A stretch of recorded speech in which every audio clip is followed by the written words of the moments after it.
सम्माननीय राष्ट्रपतिज्यूबाट यही 80 जेष्ठ 5 गते संघीय संसदको दुवै सदनको संयुक्त बैठकमा प्रस्तुत भएको नेपाल सरकारको आर्थिक वर्ष 2080-81 को नीति तथा कार्यक्रम सम्बन्धमा भएको छलफलमा मान्य सदस्यहरूले राख्नुभएका धारणा, जिज्ञासा, संशोधन प्रस्ताव र सुझावका विषयमा नेपाल सरकारको दृष्टिकोण तथा धारणा राख्न म तपाईहरुको अगाडि उपस्थित भएको छु। सबभन्दा पहिला त म संघीय संसदको दुवै सदनको संयुक्त बैठकलाई गर्नुभएको सम्बोधनका लागि नेपाल सरकारको तर्फबाट सम्माननीय राष्ट्रपतिज्यू प्रति हार्दिक आभार सहित धन्यवाद व्यक्त गर्न चाहन्छु। नेपाल सरकारको आगामी वर्षको नीति तथा कार्यक्रमको छलफलको क्रममा मान्य सदस्यहरूले राख्नुभएका विभिन्न विचार तथा रचनात्मक सुझावका लागि म सम्पूर्ण मान्य सदस्यहरूलाई हार्दिक धन्यवाद ज्ञापन गर्न चाहन्छु। छलफलका क्रममा उठाइएका विषयहरू र प्रस्तुत गरिएका संशोधन प्रस्तावहरूप्रति सरकारको ध्यानाकर्षण भएको छ। नीति र कार्यक्रमको कार्यान्वयनमा मान्य सदस्यहरूबाट प्राप्त सुझावहरूले सरकारलाई थप मार्गदर्शन प्रदान गर्ने विश्वास पनि मैले लिएको छु। मान्य सदस्यहरूले उठाउनुभएका विषयहरूलाई उपलब्ध साधन स्रोतको सीमाभित्र रही प्राथमिकीकरण गर्ने र सरकारले आगामी दिनमा क्रमशः सम्बोधन गर्दै जानेछ भन्ने विश्वास पनि म व्यक्त गर्न चाहन्छु। प्रस्तुत नीति तथा कार्यक्रमले देशका सामु विद्यमान चुनौतीको समाधान गर्दै सुशासन, सामाजिक न्याय र समृद्धिको राष्ट्रिय आकांक्षा हासिल गर्ने उद्देश्य लिएको छ। यस नीति तथा कार्यक्रममा आर्थिक सामाजिक रूपान्तरणका नवीन सोच र कार्यक्रमहरू समेटिएका छन्। निश्चय पनि यस दस्तावेजमा विगतदेखि कार्यान्वयन र सञ्चालन हुँदै आएका राम्रा नीति तथा कार्यक्रमलाई निरन्तरता पनि दिइएको छ। त्यसकै आधारमा मात्रै यसलाई परम्परागत भन्ने हलुका टिप्पणी गर्नु मेरो विचारमा तर्कसङ्गत हुँदैन, किनकि यो नीति कार्यक्रममा थुप्रै नयाँ कार्यक्रमहरू पनि समावेश गरिएको छ जो आजको देशको आवश्यकतासँग सम्बन्धित छन् र दस्तावेजमा सबै विषयहरू त समेट्न सम्भव हुँदैन, व्यवहारिक रूपमा सम्भव पनि देखिन्न। म नीति कार्यक्रमबारे मान्य सदस्यहरूको अगाडि विषय राख्दै गर्दा यो पटकको केही मौलिक विशेषता बारे म यहाँहरू सबैको ध्यानाकर्षण गर्न चाहन्छु। यथार्थमा यो नीति कार्यक्रम तयार पार्दै गर्दा हामीले दुईटा गठबन्धन म प्रधानमन्त्री भएपछि बने, पहिलो गठबन्धन, दोस्रो गठबन्धन। पहिलो गठबन्धनको सैद्धान्तिक प्राथमिकता र साझा नीति कार्यक्रम, साझा न्यूनतम कार्यक्रम भनेर हामीले घोषणा गरिएको थियो त्यसलाई, र दोस्रो गठबन्धनले फेरि त्यही पहिलो गठबन्धनका साझा नीति कार्यक्रम समेतलाई ध्यानमा राखेर अर्को साझा कार्यक्रम तयार पार्यो। त्यसकारण वस्तुत र यथार्थमा भन्ने हो भने हामी सबैले सैद्धान्तिक, राजनैतिक र नैतिक धरातलमा उभिएर भन्ने हो भने यो नीति कार्यक्रम हामी सबैको राष्ट्रिय सहमतिको नीति कार्यक्रम बन्न गएको छ। सम्मान्य सभाध्यक्ष महोदय, यो एउटा मौलिक विशेषता दुर्लभ भेटिन्छ, सधैँ यस्तो हुँदैन। हामी अहिले सत्ता पक्ष र प्रतिपक्षमा त छौँ, तर एउटा यस्तो विशिष्ट चरित्र सहित, यस्तो पृष्ठभूमि सहित छौँ हामी कि हामीले साझा नीति कार्यक्रम सामूहिक रूपले निर्माण गर्यौं र त्यसैको जगमा यो साझा यो सरकारको नीति तथा कार्यक्रम बनेको हुनाले एक्सट्रिममा गएर यसको विरोध गर्ने पनि सैद्धान्तिक धरातल र नैतिक धरातल म चाहिँ देख्दिन, र एक्सट्रिममा गएर समर्थन गर्नुपर्ने पनि छैन। यो बडो सोचे विचारेको, सबैको बुद्धि विवेक प्रयोग भएको, हिजो प्रतिपक्षमा रहेकाको पनि, हिजो सत्ता पक्षमा रहेकाको पनि, आज प्रतिपक्षमा रहेकाको पनि, आज सत्ता पक्षमा रहेकाको पनि विचारहरू, धारणाहरू, सैद्धान्तिक प्रतिबद्धताहरू र साझा न्यूनतम कार्यक्रमहरू यसमा समेटिएका छन्। यो मौलिक विशेषतालाई हामी सबैले ध्यान दिन जरुरी छ भनेर म प्रारम्भमै ध्यानाकर्षण गर्न चाहन्छु। यो एउटा विशेषता भयो। अर्को एउटा विशेषता पनि मौलिक छ, किनभने अघिल्लो पटक सत्तापक्ष र प्रतिपक्ष दुवैले समर्थन गरेको प्रधानमन्त्री हुँ म चाहिँ। यस्तो प्रधानमन्त्री पनि सितिमिति भेटिँदैन। नेपालको इतिहासमा मौलिक भेटिएको छ। 79.9 कि कति 25 ले समर्थन गरेको भनेको 100% प्रतिनिधि सभाका सदस्यहरूले समर्थन गरेर बनेको प्रधानमन्त्री।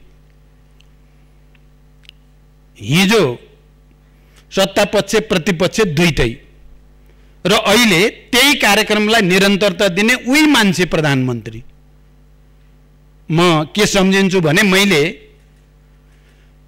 पहिलो पटक सदनमा आफ्नो तर्फबाट प्रधानमन्त्रीको हैसियतले केही विचार र धारणाहरू प्रस्तावित गर्दै गर्दा अहिले प्रतिपक्ष दलको नेताले ती भनाइहरूलाई हिस्टोरिकल एक्सेलेन्ट दुईटा शब्दले मलाई उठेर हात मिलाउनु भएको थियो। तपाईहरुले पनि देख्नुभयो होला, सायद टिभीमा त्यो देखिन्छ अहिले पनि। हिस्टोरिक र एक्सेलेन्ट, ऐतिहासिक छ तपाईको प्रस्तुति र प्रस्तावहरू, एक्सेलेन्ट छन् भनेको धेरै शानदार छन्। म त्यही मान्छे हुँ। त्यसकारण यो विशेषता पनि नेपालको संसदीय इतिहासमा दुर्लभ, कहिलेकाहीँ मात्रै भेटिने विशेषता हो। त्यसकारण यो कुरालाई ध्यान दिएर हामी सबैले यो सरकारको नीति कार्यक्रमबारे धारणा बनाउनु पर्ने, आफ्ना मतहरू प्रस्तुत गर्नुपर्ने आवश्यकता छ भन्ने म ठान्छु। मलाई विश्वास छ मैले भन्न खोजेको कुरा सभामुख महोदय, सबै मान्य सदस्यहरूले पनि मनन गर्नुहुनेछ, चिन्तन गर्नुहुनेछ। नयाँ निर्वाचन मार्फत ताजा जनादेश सहित गठित संयुक्त सरकारको प्राथमिकता र साझा न्यूनतम कार्यक्रमलाई केन्द्रबिन्दुमा राखेर तयार भएको यस नीति तथा कार्यक्रमले कार्यान्वयन पक्षलाई जोड दिएको छ। म ती सबै मान्य सदस्यहरूलाई विशेष रूपले धन्यवाद भन्न चाहन्छु, जसले यो नीति कार्यक्रम त धेरै कुरा समेटिएको छ, राम्रो पनि छ, तर चुनौती चाहिँ कार्यान्वयन हुन्छ त भन्ने चुनौतीको कुरा गर्नुभएको छ। सबैलाई धन्यवाद भन्न चाहन्छु र हामी सबैको साझा प्रयासबाट त्यो कार्यान्वयनलाई प्रभावकारी बनाउन पर्नेछ र त्यो सम्भव छ। म त्यसको निम्ति अपिल गर्न चाहन्छु। यो नीति कार्यक्रममा हाम्रो राष्ट्रिय आकांक्षा स्पष्ट रूपमा प्रतिबिम्बित भएको छ। यसमा राष्ट्रिय सार्वभौमता, भौगोलिक अखण्डता, स्वतन्त्रता तथा स्वाधीनता एवं राष्ट्रिय हितको संरक्षण गर्दै समृद्ध, सबल र न्यायपूर्ण नेपाल निर्माण गर्ने सर्वोपरि लक्ष्य हासिल गर्ने दृढ संकल्पका साथ कार्यक्रमहरू अघि सारिएका छन्। प्रस्तुत नीति तथा कार्यक्रमले संघीयताको सुदृढीकरण, अर्थतन्त्रको संरचनात्मक सुधार र पुनरुत्थान, कृषि क्षेत्रको आधुनिकीकरण, व्यवसायीकरण, औद्योगिक क्षेत्रको प्रवर्धन, उत्पादन र रोजगारी वृद्धि, आयात व्यवस्थापन र निर्यात प्रवर्धन, विकास निर्माण कार्यको निर्धारित लागत र समयमा सम्पादन, सूचना प्रविधि, शिक्षा, स्वास्थ्य लगायतका सार्वजनिक सेवाहरूको पहुँच र गुणस्तरीयता अभिवृद्धि, शासकीय सुधार तथा भ्रष्टाचार नियन्त्रण एवं सामाजिक न्याय र शान्ति सुरक्षा कायम गर्ने लगायतका विषयलाई विशेष जोड दिएर सम्बोधन गरिएको छ। त्यसमध्ये पनि यहाँहरूले पक्कै नोट गर्नुभएको होला, यो नीति कार्यक्रमहरूको चुरो कुरा, क्रक्स अफ द म्याटर भन्ने हो भने उत्पादन वृद्धि र रोजगारी सृष्टि, यसको चाहिँ अन्तरमा त्यो निहित रहेको छ। यसको निष्कर्ष पनि त्यही छ, कसरी उत्पादन वृद्धि गर्ने, कसरी बढीभन्दा बढी रोजगारी सृष्टि गर्ने कुरामा। नेपाली जनताको दशकौंको सङ्घर्षबाट हासिल भएको सङ्घीय लोकतान्त्रिक गणतन्त्र, समाजवाद उन्मुख अर्थतन्त्र र समावेशी शासन प्रणाली संस्थागत गर्ने ध्येयका साथ प्रस्तुत भएको यस कार्यक्रम गन्तव्यहीन छ भन्नु बिल्कुल तर्कसङ्गत छैन। नीति तथा कार्यक्रमको सरकारको सोच, लक्ष्य र गन्तव्य मेरो विचारमा बडो प्रष्टसँग आएको छ। सरकारका प्रमुख नीतिगत प्राथमिकताका विषयलाई समेटिएको छ। अत यो नीति कार्यक्रममा दीर्घकालीन सोच मात्र होइन, त्यसलाई व्यवहारमा उतार्न अवलम्बन गरिने प्रमुख प्राथमिकता र रणनीतिहरू पनि स्पष्टसँग परिभाषित गरिएका छन्। विभिन्न आन्तरिक तथा बाह्य कारणहरू समेतले गर्दा अर्थतन्त्र अझै चुनौतीका बीचबाट गुज्रिरहेको सन्दर्भमा धेरै महत्त्वाकांक्षा भएर नीति तथा कार्यक्रम ल्याउनु व्यावहारिक हुँदैन थियो। कार्यान्वयन योग्य विषयलाई उच्च प्राथमिकता त्यसकारण दिइएको छ। सरकारले आगामी आर्थिक वर्षमा जे जति गर्न सक्छ त्यस कुरालाई आधार बनाएर प्रस्तुत नीति कार्यक्रम तयार गरिएको। अत यो नीति तथा कार्यक्रम कल्पनाको पुलिन्दा होइन, कार्यान्वयन योग्य र प्राथमिकता दिएका विषयहरूको सूची र संहिता पनि हो। यसको प्रभावकारी कार्यान्वयन गर्न सरकार पूर्ण प्रतिबद्ध रहेको जानकारी म गराउन चाहन्छु। विभिन्न राजनीतिक दर्शन बोकेका हामी बीच फरक फरक सोच र दृष्टिकोणहरू छन्, जुन स्वाभाविक पनि हो। तर राष्ट्रको रूपान्तरण, समृद्धि र जनताको जीवनस्तरमा सुधार गर्ने जस्ता अहम सवालमा हामी सबै एकै ठाउँमा उभिएका छौँ र एकै ठाउँमा उभिनु पनि पर्दछ। अहिले देशमा जुन ऐतिहासिक महत्त्वको, निकै दूरगामी महत्त्वको राजनीतिक परिवर्तन भएको छ, त्यो हाम्रो राष्ट्रिय सहमतिको बलमा नै प्राप्त भएको हो र यो देशलाई सामाजिक न्याय, सुशासन र समृद्धिको नयाँ युगतिर डोर्याउने कुरा पनि त्यस्तै बृहत्तर राष्ट्रिय सोच, सहमतिको सोच र एकताको सोचबाट मात्र सम्भव छ र यही कुरालाई यो नीति कार्यक्रमले प्रस्तुत गर्ने जमर्को गरेको छ। विषयवस्तुको गम्भीरता र महत्त्वका आधारमा वस्तुपरक ढङ्गबाट विश्लेषण गर्ने संस्कृतिको विकास गर्न सके मात्र हामी राष्ट्रिय मुद्दाहरूमा एउटै भावना र एउटै दृष्टिकोणका साथ प्रस्तुत हुन सक्दछौँ।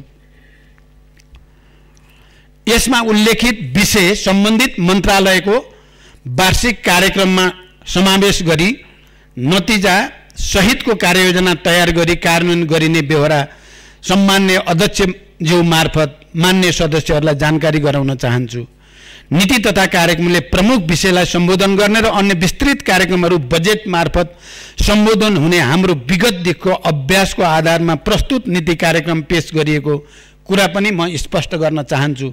मान्य सदस्यहरूले धेरैले उठाउनु भएको छ, यी विषयहरूलाई बजेटले पनि सम्बोधन गर्नुपर्दछ र यसमा कतिपय छुटेका छन् भने ती विषयहरू पनि बजेट मार्फत सम्बोधन हुनुपर्दछ भन्ने कुरामा मेरो गम्भीर रूपले ध्यानाकर्षित भएको छ र त्यसको कोसिस गरिने विश्वास पनि म दिलाउन चाहन्छु।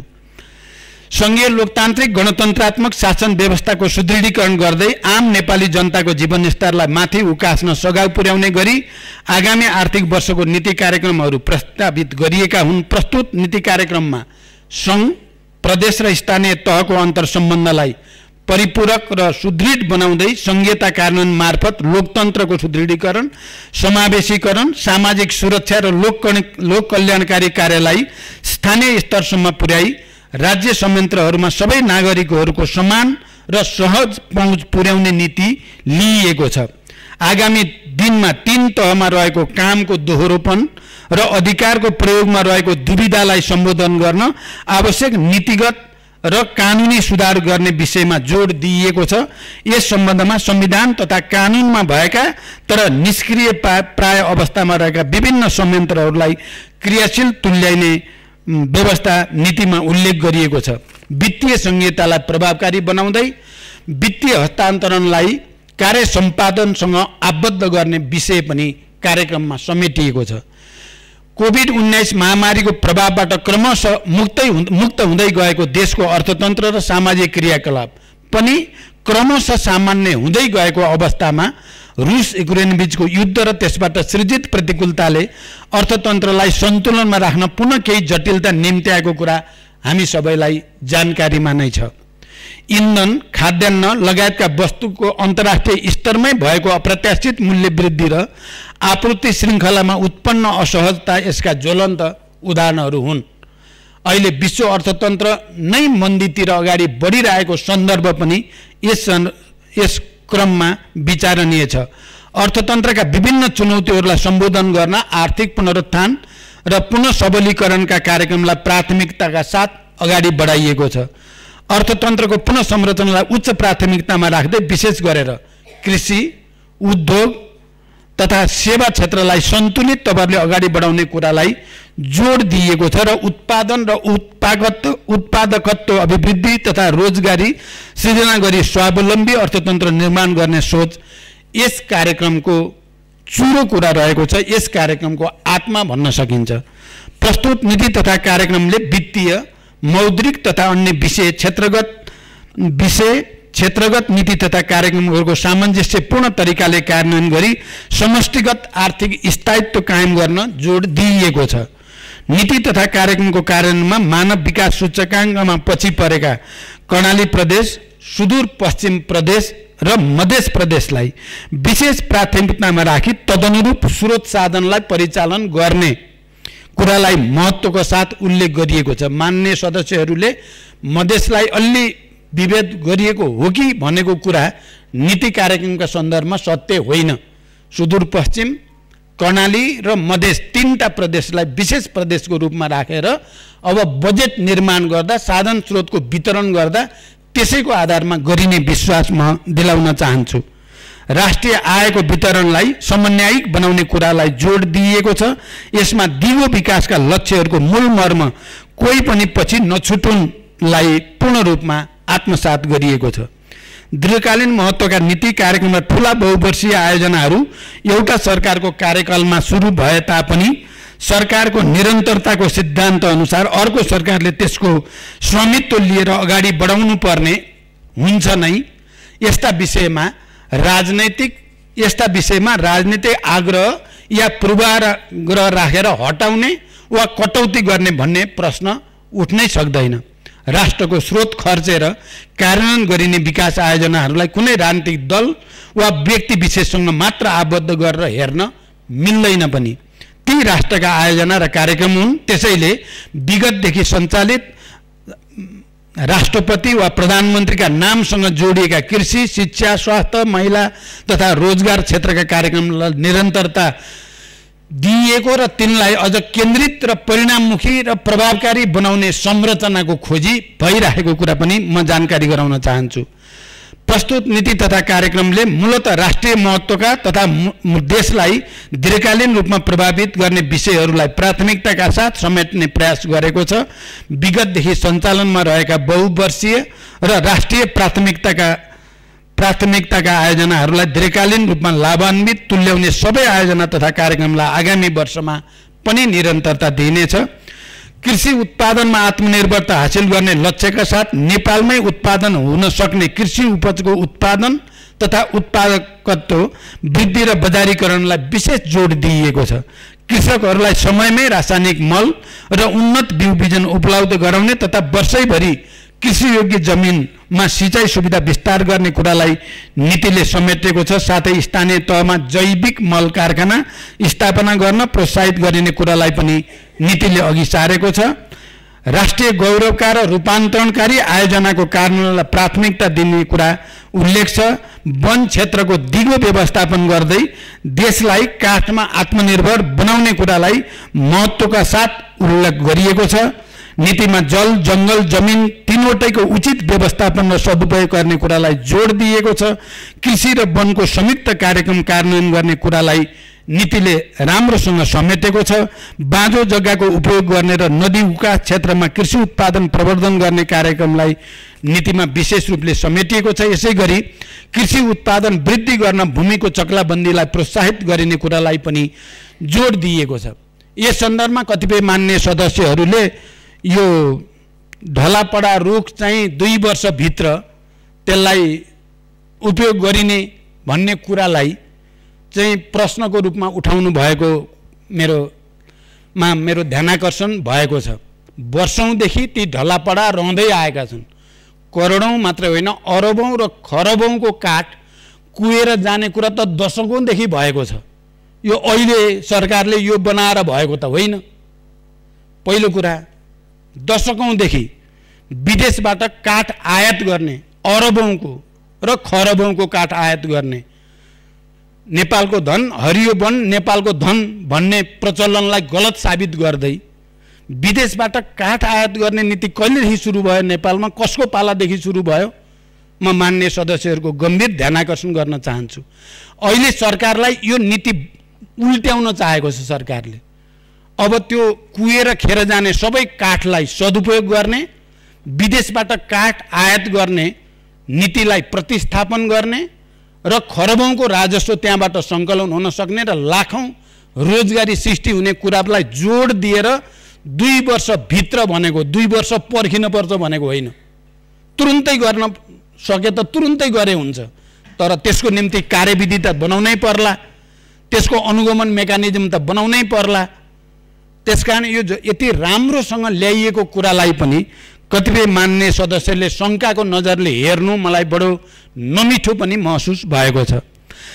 राजस्व प्रशासनलाई थप सुदृढ र चुस्त बनाउँदै तथा विद्यमान कर प्रणालीमा पुनरावलोकन गर्दै राजस्वको दायरा विस्तार गर्ने कुरा नीतिमा समेटिएको छ। राजस्व, कर छली, न्यून बिजकीकरण, हुन्डी, अवैध व्यापारलाई कडाइका साथ नियन्त्रण गर्न सरकार प्रतिबद्ध छ। सभाध्यक्ष महोदय, सरकारले सुशासनको पक्षमा दृढतापूर्वक अगाडि बढेको यथार्थ यहाँहरू सबैलाई जानकारीमा छ। खालि एउटा विषय हो कि भन्ने कतिपय सन्दर्भमा परेको पनि हुन सक्छ। मिडियामा मैले कहिलेकाहीँ विषयलाई एक ठाउँमा मात्रै केन्द्रित गर्ने कोसिस पनि देखेको छु, तर सरकार सबै खाले विसङ्गति र विकृतिहरू, चाहे त्यो सम्पत्ति शुद्धिकरणसँग सम्बन्धित हुन्, चाहे त्यो राजस्व सङ्कलनसँग सम्बन्धित हुन्, चाहे भ्रष्टाचारका अरू कुनै पनि किन नहुन्, चाहे अकुत सम्पत्तिको छानबिन गर्ने कुरा हो, सबैतिर क्रमशः र गम्भीर रूपले यो समाजमा र यो देशमा व्याप्त विसङ्गति हटाउने दृढ इच्छा शक्तिको साथ अगाडि बढेको म यहाँहरूलाई जानकारी गराउन चाहन्छु। जहाँसम्म भ्रष्टाचार विरुद्ध शून्य सहनशीलताको नीतिलाई राज्यका सबै तह र तबकामा कडाइका साथ लागू गर्न सरकार प्रतिबद्ध छ। भ्रष्टाचार नियन्त्रण सम्बन्धी कानुनमा सुधार तथा संस्थागत सुदृढीकरण गर्ने विषयलाई नीतिमा प्राथमिकताका साथ समावेश गरिएको छ। जहाँसम्म नीति तथा कार्यक्रममा विगतका उपलब्धि उल्लेख भएन भन्ने सवाल छ, त्यसमा म मान्य सदस्यहरूलाई जानकारी गराउन चाहन्छु कि सरकारले गत आर्थिक वर्षमा सम्पादन गरेका कार्यहरूको उपलब्धिलाई समेटेर तयार गरिएको संविधानको धारा 53 बमोजिमको प्रतिवेदन सम्मानित संसदमा पेश भइसकेको छ। सरकारले निजी क्षेत्रलाई अर्थतन्त्रको विकासमा मुख्य साझेदारका रूपमा लिएको छ। सरकार निजी क्षेत्रसँग बलियो साझेदारी कायम गर्दै आर्थिक रूपान्तरणको दिशामा अगाडि बढ्न दृढ रहेको छ। निजी क्षेत्रका प्रतिनिधि सङ्घ संस्थाहरूले यस नीति तथा कार्यक्रमलाई स्वागत र समर्थन गर्नुले पनि यो नीति तथा कार्यक्रम उद्योग व्यवसाय मैत्री छ भन्ने कुरा पुष्टि भइ नै सकेको छ। किनभने दुनियाँका कुनै पनि विकसित देशको पृष्ठभूमिलाई हेर्ने हो भने उनीहरूले निजी क्षेत्रको प्रभावकारी संलग्नता, उनीहरूको सक्रियतालाई प्रोत्साहन गरेर मात्रै विकास र रोजगारीको एउटा नयाँ युगतिर जान खोजेको कुरालाई हामीले गम्भीरतापूर्वक लिएर यो नीति कार्यक्रममा त्यसलाई समेट्ने कोसिस गरिएको छ। नीतिमा बालबालिकाको संरक्षण र विकासका साथै बाल मैत्री पूर्वाधार निर्माण लगायतका विषय समेटिएका छन्। युवा जनशक्तिलाई विभिन्न प्रोत्साहनमूलक कार्यक्रम मार्फत स्वदेशमै रोजगार हुन सघाउ पुर्याउने तथा व्यापक औद्योगिकरण मार्फत स्वदेशमा रोजगारीका पर्याप्त अवसर सृजना गर्ने कुरालाई विशेष जोड दिएको छ। स्टार्टअप बिजनेसलाई प्रवर्धन गर्न विभिन्न प्रोत्साहनमूलक कार्यक्रम सञ्चालन गर्ने, श्रम आप्रवासन व्यवस्थित गर्ने, विदेशमा रहेका नेपालीहरूको सुरक्षा गर्ने तथा अप्ठ्यारोमा परेका नेपालीहरूलाई तुरन्त उद्धार गर्ने कुरालाई समेत नीतिमा उत्तिकै जोड दिएर उठाइएको छ। यसैगरी खेलकुद क्षेत्रमा पूर्वाधार विकास लगायतका कार्यलाई पनि अघि बढाउँदै खेलकुद पर्यटनको विकास र विस्तार गर्ने कुरालाई पनि नीतिले उचित महत्त्वका साथ जोड दिएको छ। नीतिमा राष्ट्रिय योजना आयोगलाई पुनः संरचना गरी नीति योजना तथा अनुगमनको केन्द्रीय निकायको रूपमा विकास गर्ने कुरालाई उल्लेख गरिएको छ। साथै नीति अनुसन्धानमा रहेको संस्थागत दोहोरोपन हटाउने, सरकारी तथा सार्वजनिक निकायबाट हुने अध्ययन अनुसन्धान विश्वविद्यालय मार्फत गराइने कुरा समेटिएको छ। यसबाट उच्च शिक्षालाई नवप्रवर्तनात्मक र अनुसन्धानमूलक बनाउन सहयोग पुग्ने विश्वास लिइएको छ। विपन्न र भूमिहीन लाई उपयुक्त स्थानमा स्थानान्तरण गरी नदी किनारका अतिक्रमित भूमि खाली गराइने तथा विभिन्न समुदायका खरका छाना भएका आवासलाई जस्ताको पाताको छानाले प्रतिस्थापन गर्दै लगिने कुरा स्पष्टसँग उल्लेख गरिएको छ। त्यसैगरी गरिब घर परिवार पहिचान तथा परिचय पत्र वितरण कार्यलाई 2 वर्षभित्र सम्पन्न गर्ने र गरिब घर परिचय पत्रलाई राष्ट्रिय परिचय पत्रसँग आबद्ध गर्दै सामाजिक सुरक्षा कार्डमा रूपान्तरण गर्ने कुरा समेटिएको छ। यो आफैमा निकै दूरगामी महत्त्वको नीति र कार्यक्रम हो। सीमान्तकृत र विपन्न परिवारलाई लक्षित गरी वडा तहमा सहुलियत खाद्यान्न पसलको व्यवस्था गर्ने कुरालाई पनि विशेष महत्त्वको साथ उठाइएको छ। परराष्ट्र नीति सञ्चालनमा सबै राजनीतिक दलबाट एउटै धारणा हुनुपर्दछ भन्ने कुरामा सरकार विश्वास राख्दछ। राष्ट्रिय हितलाई सर्वोपरि राखी सार्वभौमिक समानता, पारस्परिक लाभ र सम्मानका आधारमा छिमेकी लगायत सबै मित्र राष्ट्रसँगको सम्बन्धलाई थप प्रगाढ बनाउन सरकार प्रतिबद्ध छ। देशको सार्वभौम सत्ता, भौगोलिक अखण्डता, राष्ट्रिय स्वाधीनता, स्वाभिमान र सीमानाको सुरक्षाको लागि सरकार सदैव सचेत र प्रतिबद्ध छ। लिम्पियाधोरा, लिपुलेक र कालापानी नेपाली भूमि हो भन्ने कुरामा नेपाल सरकार बडो प्रष्ट छ र थाती रहेका सीमा सम्बन्धी विषयलाई ऐतिहासिक सन्धि, नक्सा, तथ्य र प्रमाणका आधारमा कूटनीतिक पहलबाट समाधान गर्न सरकार दृढ र प्रतिबद्ध रहेको जानकारी पनि म मान्य सदस्यहरूलाई गराउन चाहन्छु। यसपटक विगतदेखि सञ्चालन हुँदै आएका महत्त्वपूर्ण कार्यक्रमलाई निरन्तरता दिनुको साथै जनतासँग प्रत्यक्ष सरोकार राख्ने विभिन्न नयाँ कार्यक्रम प्रस्ताव गरिएका छन्। मैले कतिपय मान्य सदस्यहरूले नयाँ केही पनि छैन, यही पुरानै फेरि कर्मकाण्डी परम्परावादी भनेको पनि सुने, मलाई अलिकति नमिठो पनि लागेको छ। मैले अहिले सबै के नयाँ छ भनेर पुरै व्याख्या गर्न त लामै भाषण गर्नुपर्ने हुन्छ। म खाली उदाहरणको लागि मात्रै राख्न चाहन्छु। केही प्रतिनिधिमूलक नयाँ कार्यक्रम के छन् त यो नीति कार्यक्रममा भन्ने कुरा पनि म मान्य सदस्यहरूको अगाडि राख्न चाहन्छु। सभाध्यक्ष महोदय, कृषिमा आत्मनिर्भरता हासिल गर्न गुणस्तरीय बिउ बिजनमा देशलाई आत्मनिर्भर बनाउने, पशुपन्छी तथा खाद्य सम्बन्धी प्रयोगशालाहरूको स्तरोन्नति गर्ने तथा अन्तर्राष्ट्रिय सम्बन्धनका प्राप्तिका लागि आवश्यक व्यवस्था गर्ने, प्रत्येक पालिकामा एक-एकवटा शीतगृह, कृषि भण्डारण र वितरण केन्द्र स्थापना गर्ने, ढलापडा रुखहरूलाई व्यवस्थित गर्ने, कृषि र वनको संयुक्त कार्यक्रम सञ्चालन गर्ने प्रस्ताव गरिएको छ। यो विगतको कार्यक्रमको निरन्तरता होइन, यो अहिलेको देशको आवश्यकतालाई सम्बोधन गर्न ल्याइएको नयाँ कार्यक्रम हो। विद्युतीय क्षेत्रमा 2 वर्षभित्र देशमा सबैलाई विद्युतको पहुँच पुर्याइने, हिउँदमा 30 युनिट र वर्षामा 50 युनिटसम्म विद्युत निःशुल्क उपलब्ध गराउने, सिँचाइको कार्यमा प्रयोग हुने विद्युत महसुलमा सहुलियत दिने विषय समेटिएको छ। यो पनि नयाँ कार्यक्रम नै हो, जो निरन्तरताको र परम्परागत र कर्मकाण्डी होइन। स्वास्थ्य क्षेत्र सेवा प्रभावकारी रूपमा प्रवाह गर्न सामुदायिक अस्पतालमा बहिरङ्ग सेवा बिहान 8 बजेदेखि बेलुका 8 बजेसम्म अनिवार्य रूपमा सञ्चालन गर्ने, 98 प्रकारका आधारभूत औषधिहरू स्वदेशमै उत्पादन गर्ने, प्रत्येक प्रदेशमा मुटुको शल्यक्रिया र क्यान्सर रोगको निदान हुन सक्ने गरी सुपर स्पेसियालिटी अस्पताल स्थापना गर्ने, विभिन्न दुर्घटनामा परेका घाइतेहरूलाई शीघ्र उपचार गर्न एम्बुलेन्स, दमकल, सुरक्षाकर्मी तथा स्वास्थ्यकर्मी सँगसँगै परिचालन हुने गरी एकीकृत आकस्मिक सेवा प्रणाली स्थापना गर्ने, प्रदेश तथा स्थानीय तहसम्म एकीकृत सेवा सहितको दीर्घकालीन तथा अल्पकालीन पुनर्स्थापना केन्द्र स्थापना गर्ने लगायतका विभिन्न नयाँ कार्यक्रम र नीति समेटिएका छन्। यसैगरी राष्ट्रिय पूर्वाधार गुरु योजना तयार गर्ने, पूर्वाधारको सहप्रयोगको व्यवस्था गर्ने, नवप्रवर्तन र आविष्कार कोषको स्थापना गर्ने, यो पहिलोचोटि हामीले गरिँदैछ। मैले पहिला पनि सार्वजनिक रूपमा भनेको छु, यो हाम्रो वैज्ञानिक महावीर पुन माइतीघर मण्डलामा बस्नुभएको त यहाँहरू सबैले देख्नुभएको थियो। तपाईँहरूले नदेखेको कुरा के हो भने महावीर पुन र प्रधानमन्त्रीको सल्लाहले नै गएर बस्नु त 1-2 दिन मण्डलामा तपाईँको कोषको व्यवस्था गरिन्छ भनिएको थियो, गरियो पनि। यो आफैमा नयाँ र महत्त्वपूर्ण प्रयोग पनि हो। पूर्वाधार निर्माणमा 2 शिफ्टमा काम गर्ने, श्रमिकहरूको स्वचालित ज्याला प्रणाली लागू गर्ने कुरा समेटिएका छन्।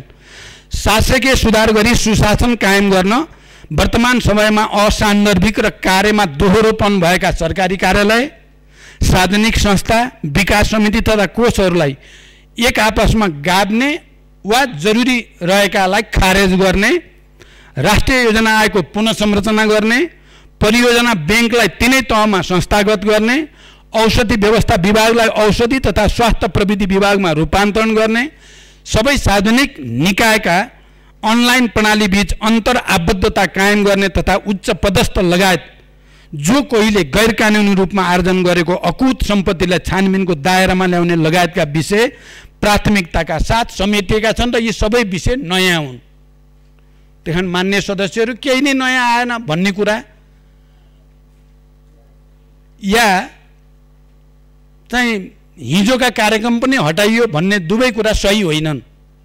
नीति तथा कार्यक्रमले बडो राम्रोसँग सन्तुलन मिलाएको छ नयाँ र पुराना कार्यक्रमहरूको। माथिका विषयहरूले नीति तथा कार्यक्रममा कोही पनि नयाँ विषय छैन भन्ने जुन धारणा व्यक्त भएको छ त्यसलाई निराधार साबित गर्दछ। सम्मान्य अध्यक्ष महोदय, आर्थिक वर्ष 80-81 का लागि प्रस्तावित नीति तथा कार्यक्रमले समृद्ध सामाजिक न्याय र सुशासन सहितको नेपाल निर्माण गर्ने हाम्रो सङ्कल्पलाई साकार तुल्याउन महत्त्वपूर्ण योगदान पुर्याउने मेरो विश्वास छ। यस नीति कार्यक्रमको कार्यान्वयनबाट संविधान र संघीयताको प्रभावकारी कार्यान्वयन हुने, उत्पादन, उत्पादकत्व र रोजगारीमा वृद्धि भई स्वाधीन, सबल र समाजवाद उन्मुख अर्थतन्त्र निर्माण गर्न योगदान पुग्ने विश्वास मैले लिएको छु। साथै राष्ट्रिय सुरक्षा लगायत राष्ट्रको सर्वोपरि हितको रक्षा हुनेछ। नागरिकको गुणस्तरीय शिक्षा र स्वास्थ्यमा पहुँच वृद्धि हुने तथा सेवा प्रवाहमा आधारभूत परिवर्तन भई जनतामा राज्यप्रतिको विश्वास बढोत्तरी हुने विश्वास पनि मैले लिएको छु। अन्त्यमा नेपाली जनताको जीवनस्तरमा युगान्तकारी रूपान्तरणको दिशामा यो नीति कार्यक्रम एउटा कोसेढुङ्गा हुने विश्वास गर्दै यसको कार्यान्वयनमा सम्बन्धित सबैबाट सक्रिय सहयोग प्राप्त हुनेछ।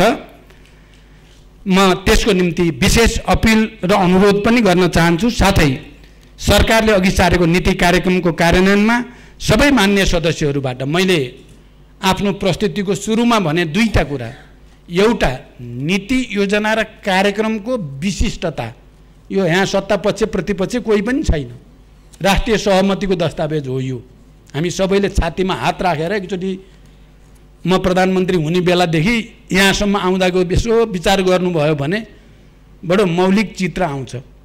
त्यो र नेतृत्वको निरन्तरता, दुवै गठबन्धनमा एउटै नेतृत्व छ, यो पनि ध्यान दियोस् र मान्य सदस्यहरूबाट विगतमा झैँ सहयोग र सद्भाव प्राप्त हुने अपेक्षा राख्दै आफ्नो भनाइ यहीँ टुङ्ग्याउँछु। धन्यवाद।